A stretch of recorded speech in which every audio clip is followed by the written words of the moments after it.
tous. Alors, moi je me présente, je suis Madame X. Je préfère rester anonyme pour ce témoignage parce que certaines personnes de mon entourage ne connaissent pas forcément toute l'étendue de l'agoraphobie dont j'ai pu souffrir, etc.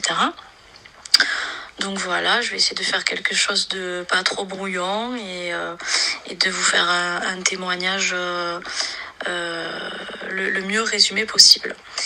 Donc en fait, moi, mon histoire avec l'agoraphobie, elle commence en 2016, où en fait, à l'époque, j'ai commencé à avoir des symptômes tout doucement, petit à petit. Une fois, je faisais des courses dans un supermarché, j'ai eu des vertiges. J'ai fait une première crise d'angoisse progressivement, quelques semaines après, j'avais des symptômes qui commençaient à s'installer, de difficultés à respirer, des vertiges dans certaines situations, mais en fait à l'époque je ne comprenais pas ce que c'était et j'étais dans une démarche avec mon médecin généraliste d'analyse de sang, d'examen, pour voir en fait d'où ça pouvait venir. Et j'ai un médecin généraliste qui malheureusement n'était pas formé comme il faut sur les pathologies psy et qui est complètement passé à côté parce que j'avais pas de dépression, je faisais pas forcément de crise d'angoisse au début, donc il est totalement passé à côté. Pendant 6 mois, on m'a baladé chez le cardiologue, chez le pneumologue, à droite à gauche pour essayer de trouver ce que c'était et en fait il trouvait rien. Et puis finalement, un jour au travail, à l'époque j'ai été conseillère Pôle emploi, j'ai fait une grosse crise d'angoisse et c'est un milieu professionnel dans lequel les crises d'angoisse c'est assez fréquent parce que c'est un boulot qui est vachement stressant en fait. Et j'avais pas mal de collègues qui étaient traités pour ça, pour dépression et tout, donc ils ont direct reconnu ce que c'était. Donc voilà, ça a commencé comme ça. Ça a été puis 2, puis 3, puis assez rapidement, je me suis retrouvée chez un psychiatre qui m'a dit écoutez, ce que vous avez, c'est pas grave, mais c'est pas facile à soigner. Voilà. Donc ça a démarré comme ça. À l'époque, j'étais dans une période difficile de ma vie. J'étais en train de me séparer, mais c'était une bonne chose parce que c'était une personnalité toxique. Je pense que c'est important de préciser ce genre de choses. Dans quel contexte ça peut apparaître l'agoraphobie aussi. Donc je me suis séparée, je suis retournée chez mes parents et j'ai suivi une psychothérapie. J'étais en arrêt maladie. Voilà. Et finalement, cet arrêt maladie, il a duré bien plus que prévu. Au bout d'1 an, j'étais toujours pas retournée au boulot. J'étais toujours chez le psy. Je cherchais le bon antidépresseur. Je tâtonnais vraiment. Au niveau du traitement, ce qui m'aidait le plus, c'est d'avoir du Lexomil dans mon sac. Si ça allait pas, je m'aidais comme ça au début. La béquille chimique, j'avais trouvé que ça. Et donc voilà, au moins sur toute la première année, ça a été vraiment la galère. Je pouvais pas sortir seule, je pouvais pas rester seule chez moi, j'arrivais pas à partir de chez ma mère, j'arrivais pas à reprendre un boulot. La conduite, alors là c'était hyper mort, donc voilà. Donc là pendant au moins 1 an, 1 an et demi, franchement honnêtement, j'ai vraiment dérouillé. Et après, finalement, j'ai été obligée au bout d'1 an à peu près, j'ai été obligée de me déplacer par rapport à une personne de ma famille qui était à 300 km et qui était malade. Et donc, ça a été dur, mais j'avais une motivation qui était importante. C'était ma grand-mère maternelle. Et donc, à partir de là, ça a commencé à m'aider parce que je me suis rendu compte que j'étais sortie de mon périmètre, qu'il m'était rien arrivé. Donc tout doucement, il y a eu une première évolution. Et comme j'étais obligée d'aller la voir tous les mois, alors c'est pas moi qui conduisais, je précise, mais quand même, fallait monter dans une voiture, prendre l'autoroute, etc. C'était pas facile, mais en fait, plus les mois passaient et moins le trajet était difficile. Voilà. Donc j'ai fait ça et ensuite il y a eu une évolution parce que j'ai commencé à me mettre au yoga. yoga, méditation, tout ce genre de pratiques spirituelles. J'avais du temps, je travaillais plus depuis un bout de temps, donc voilà, j'avais le temps de lire, j'avais le temps de m'intéresser à tout ça. Et yoga, et notamment méditation guidée, basée sur la respiration.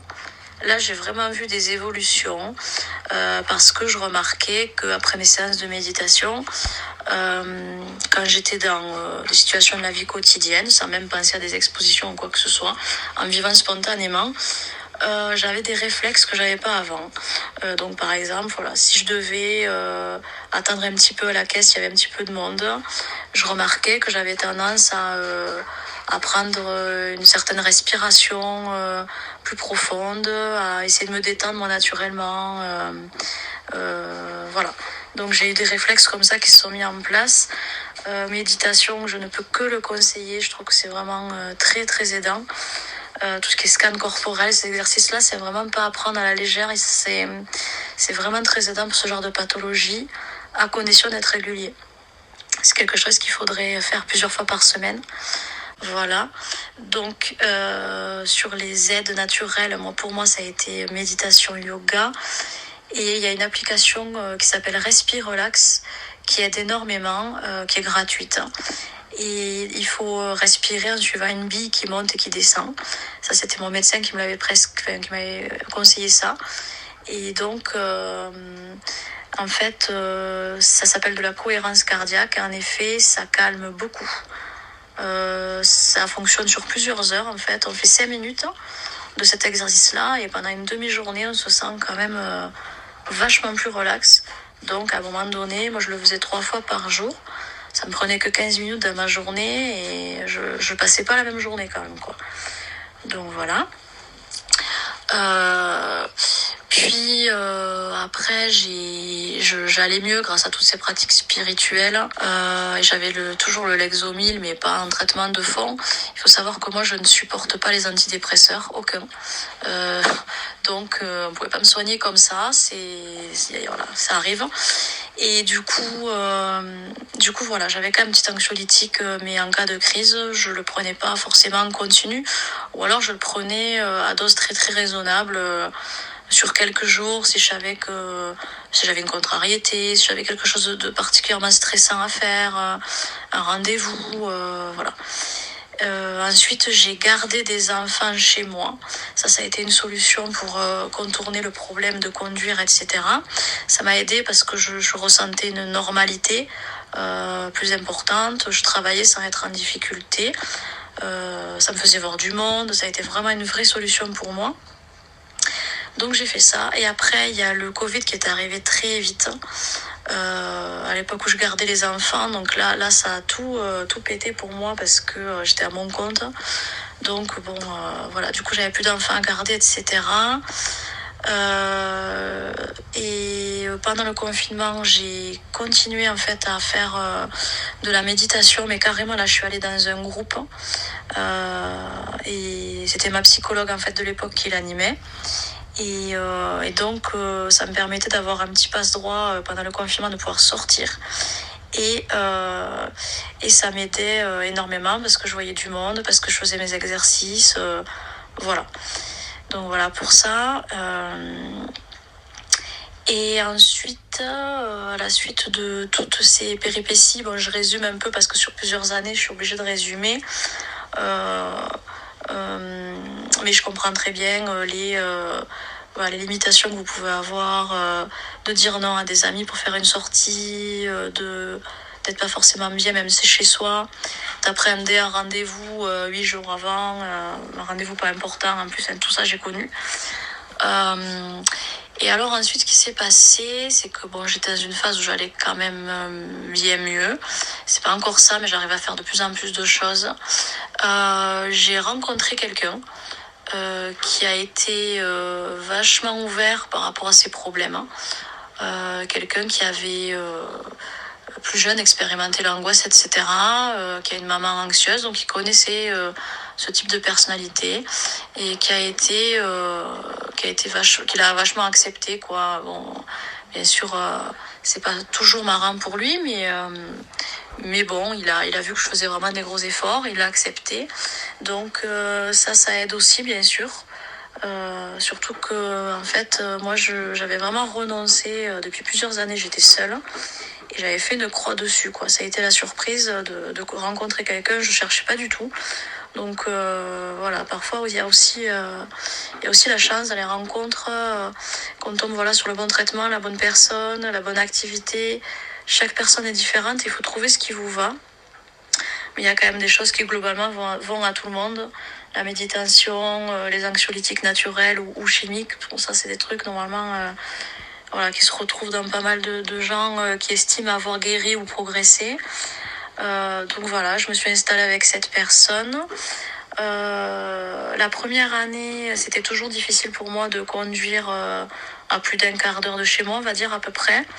Et ensuite, j'ai trouvé un emploi à mi-temps dans une association où j'ai vraiment expliqué ma problématique.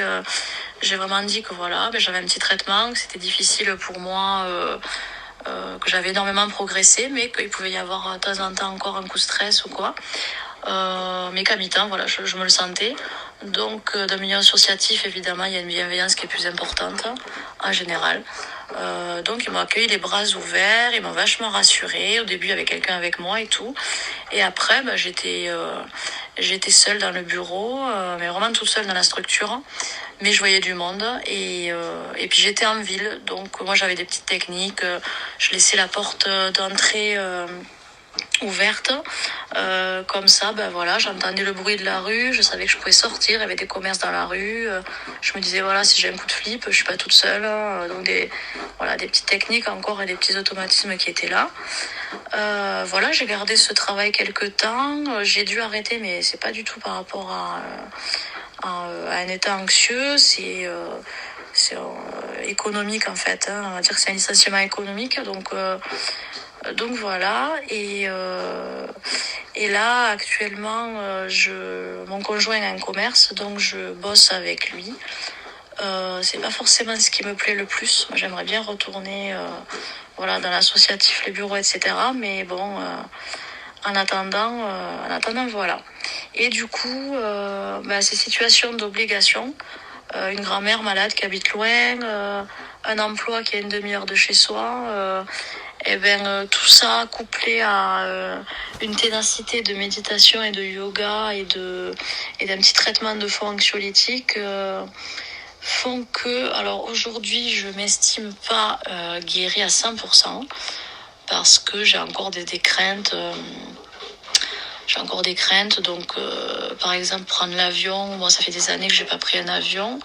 C'est encore difficile de l'envisager, mais je m'ouvre de plus en plus à ça. Des situations, aller à la montagne, ça aussi compliqué. Bon, voilà, mais c'est pas des situations du quotidien qui vont me gêner dans ma vie, qui vont m'embêter. Voilà, j'arrive quand même à travailler un petit peu, j'arrive quand même à conduire à, on va dire, une quarantaine de kilomètres de chez moi, ce qui me permet de me débrouiller. Donc on n'est pas sur une guérison complète, mais j'arrive à partir en vacances, conduire sur l'autoroute si j'ai quelqu'un à côté. J'aime pas, mais bon, je le fais. Ça part pas en live, ça part pas dans des trucs de fou.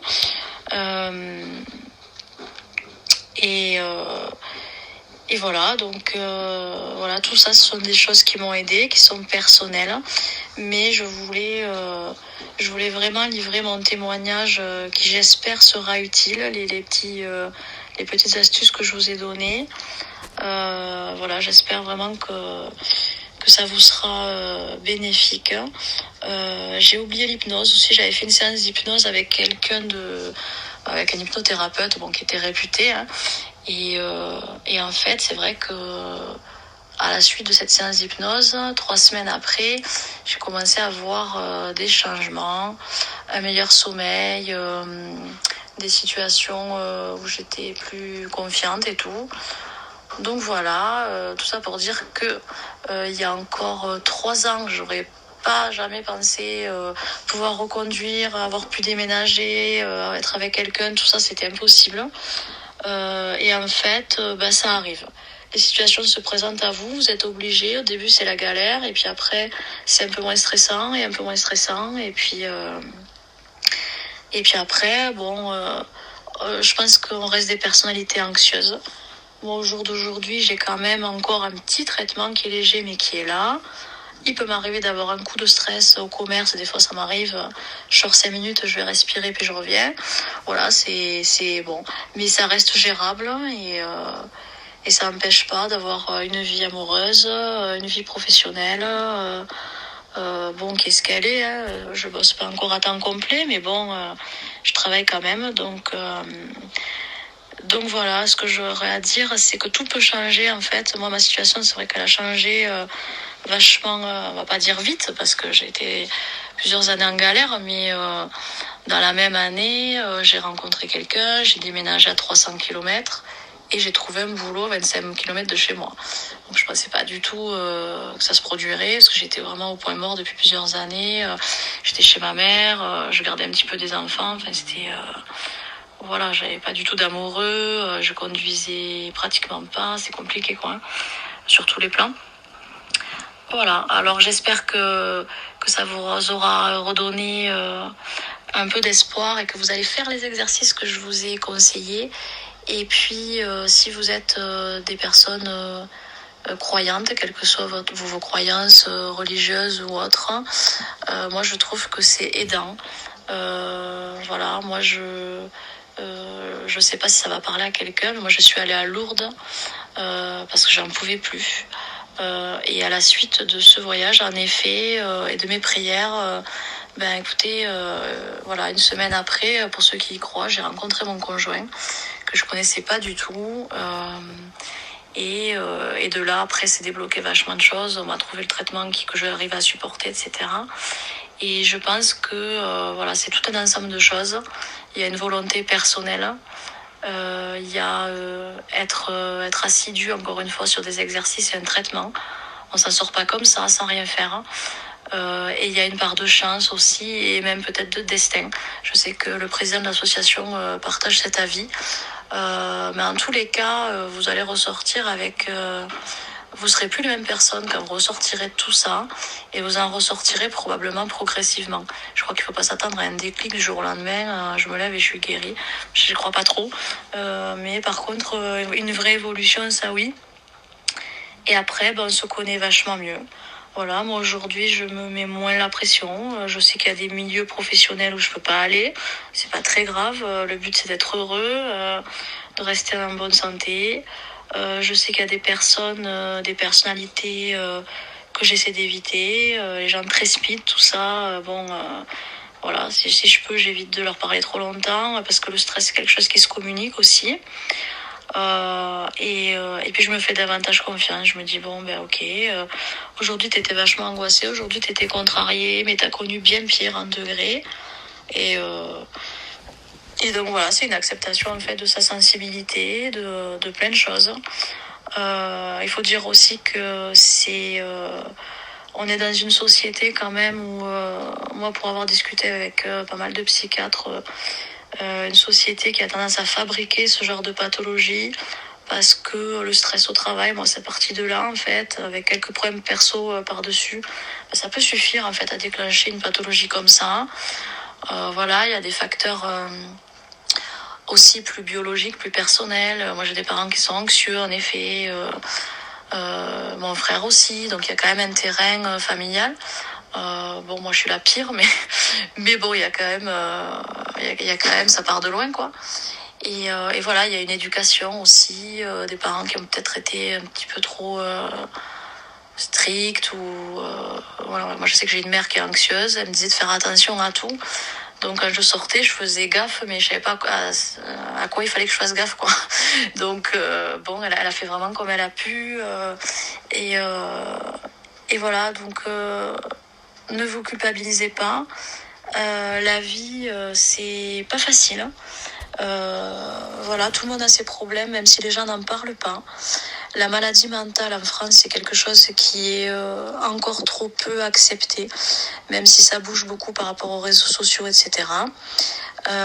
Et ne vous culpabilisez pas. Vous n'avez pas envie d'en parler, vous expliquez pas. Des fois, il y a des personnes à qui on sent qu'on peut s'ouvrir. Là, voilà, vous pouvez en parler. Mais voilà, c'est pas de votre faute. Vous allez y arriver. Faites-vous confiance, apprenez à vous connaître. Ayez foi en quelque chose, une passion, un Dieu, voilà, quelque chose, une personne, et en vous-même surtout. Voilà, ça n'enlève pas du tout votre valeur, au contraire, après vous allez avoir un parcours intéressant à raconter et vous allez même peut-être pouvoir aider des gens, ce que j'espère faire aujourd'hui modestement avec ce témoignage. Et je voudrais vous envoyer plein de bonnes ondes, plein de courage à tous, vous féliciter pour tout ce que vous faites au quotidien et tout ce que vous supportez. Je sais combien c'est difficile. Vous n'êtes pas seul, même si on a souvent l'impression d'être seul dans ces maladies, puisque forcément on est isolé. Et je voudrais remercier Christopher Le Gall, que je connais depuis plusieurs années maintenant, qui est devenu un ami. Et je voudrais vraiment le féliciter pour cette association qui va venir casser cet isolement qui ne fait qu'empirer la situation finalement. Et voilà, bravo à toi, j'espère vraiment une longue vie à l'association et plein de bonnes choses et puis j'espère qu'on pourra se rencontrer tous un jour, pourquoi pas. Voilà. Bonne chance à tous et merci de m'avoir écouté. Ça va aller. À bientôt.